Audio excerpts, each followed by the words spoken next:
حضرت انس رضی اللہ تعالیٰ عنہ سے روایت ہے کہ رسول صلی اللہ علیہ وآلہ وسلم نے ابو ذر غفاری رضی اللہ تعالیٰ عنہ کو مخاطب کر کے فرمایا کہ میں تمہیں ایسی 2 خصلتیں بتا دوں جو پیٹھ پر بہت ہلکی ہیں، ان کے اختیار کرنے میں آدمی پر کچھ زیادہ بوجھ نہیں پڑتا اور اللہ کی میزان میں وہ بہت بھاری ہوں گی۔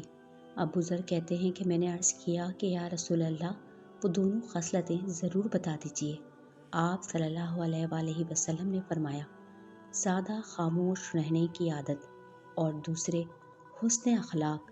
قسم ہے ذات کی جس کے قبضے میں میری جان ہے، مخلوقات کے اعمال میں یہ دونوں چیزیں بے مثل ہیں۔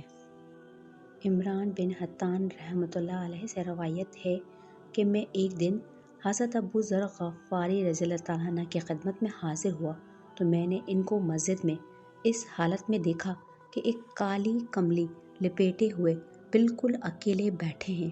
میں نے عرض کیا، اے ابو ذر، یہ تنہائی اور یکسوئی کیسی ہے؟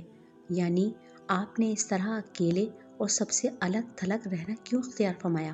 انہوں نے جواب دیا کہ میں نے رسول صلی اللہ علیہ وآلہ وسلم سے سنا ہے، آپ فرماتے تھے کہ برے ساتھیوں کی ہم نشینی سے اکیلے رہنا اچھا ہے، اور اچھے ساتھی کے ساتھ بیٹھنا تنہائی سے بہتر ہے، اور کسی کو اچھی باتیں بتانا خاموش رہنے سے بہتر ہے، اور بری باتیں بتانے سے خاموش رہنا بہتر ہے۔